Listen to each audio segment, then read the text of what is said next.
অনেকে বলে সাদা পোলাও ঝরঝরে করা কঠিন, কিন্তু আসলে একদমই না। আজকের এই টিপসগুলো মানলে একেবারেই পারফেক্ট হবে। আসসালামু আলাইকুম, রুকসানার রান্নার গল্পে সবাইকে স্বাগত। তো চলুন শুরু করা যাক।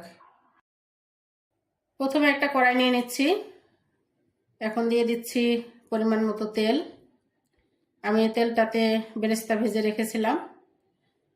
এখন দিয়ে দিলাম পেঁয়াজ কুচি, একটু নেড়েচেড়ে নিব।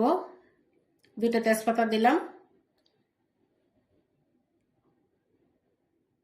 দুটো দারচিনি দিলাম, একটা জয়ত্রী দিয়ে দিলাম বড়, আর তিনটা এলাচ, সাদা এলাচ, আর 3-4টা লবঙ্গ,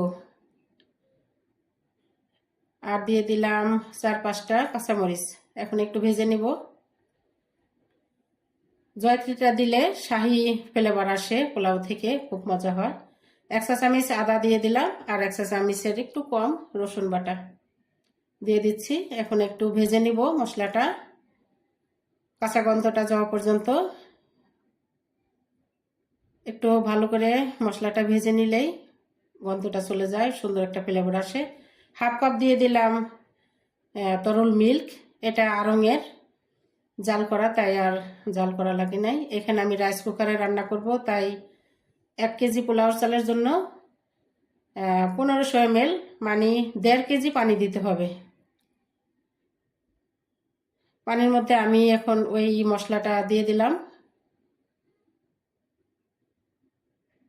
এখন আমি ঢেকে দেব।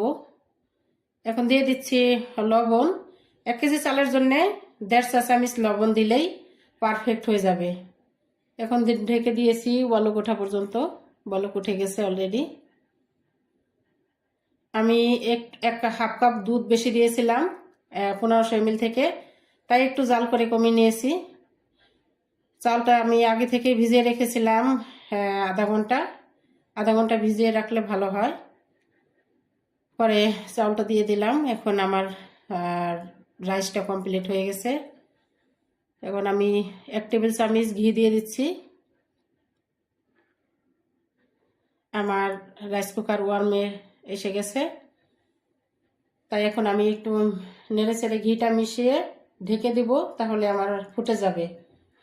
রাইস কুকারে যে গরমটা থাকে, এই গরমটাতেই চাউলটা ফুটে রেডি হয়ে যাবে পোলাও। আমি কয়েকটা কাঁচামরিচ দিয়ে দিলাম। এখন দিয়ে দিব সামান্য বেরেস্তা। এখন ঢেকে দিচ্ছি। এভাবে থাকবে 10 মিনিট।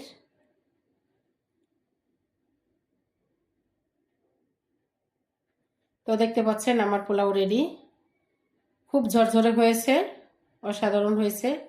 রাইস কুকারে এভাবে আপনারা যদি ট্রাই করেন, একদম পারফেক্ট পোলাও হবে।